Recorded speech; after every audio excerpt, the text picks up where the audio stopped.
దేవునికి స్తోత్రం. నేటి దినాన మన అరుణోదయపు దేవుని వాగ్దానము కీర్తన గ్రంథము 145 అధ్యాయము 9వ వచనము.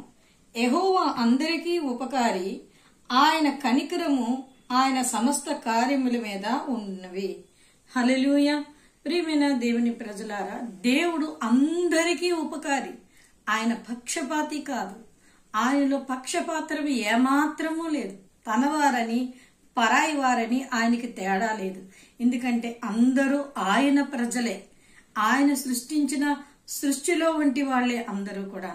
కనుక ఆయన అందరికీ ఉపకారి, అందరికీ ఆయన ఉపకారం చేస్తారు. అయితే ఆ ఉపకారం దేవుని యొద్ద నుంచి మనం పొందుకోవాలంటే మన కన్నులు దేవుని వైపు చూడాలి, యేసయ్య వైపు చూడాలి. నీ కొరకు సిలువలో యాగము చేసిన ఆ సిలువ వైపు నువ్వు చూడాలి.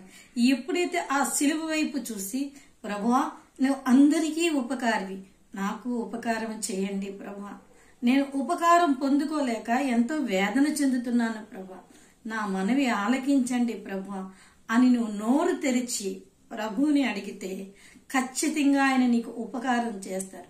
నువ్వే ఉపకారం అయితే కోరుకుంటున్నావో ఆ ఉపకారాన్ని ఆయన ఖచ్చితంగా చేస్తాడు.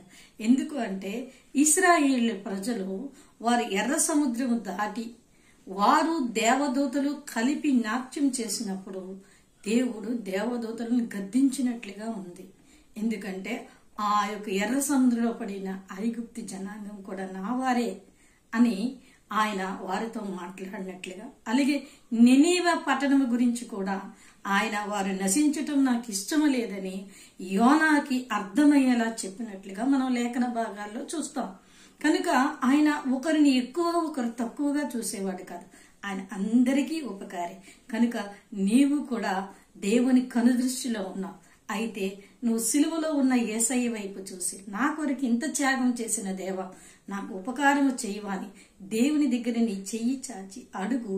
ఖచ్చితంగా ఆయన నీ చెయ్యి పట్టుకుని లేవనెత్తి నీకు ఉపకారము చేసి ఆయన నిన్ను బలపరిచి క్రీస్తుని బండ మీద నిలబెట్టి అనేకులకి ఆశీర్వాదకరంగాను దీవెనకరంగాను ఉంటారు. అరుణోదయాన్ని లేచిన వెంటనే ప్రార్థన చేసుకుని వాగ్దానాన్ని పట్టుకుని నీ జీవితాన్ని ప్రారంభించు.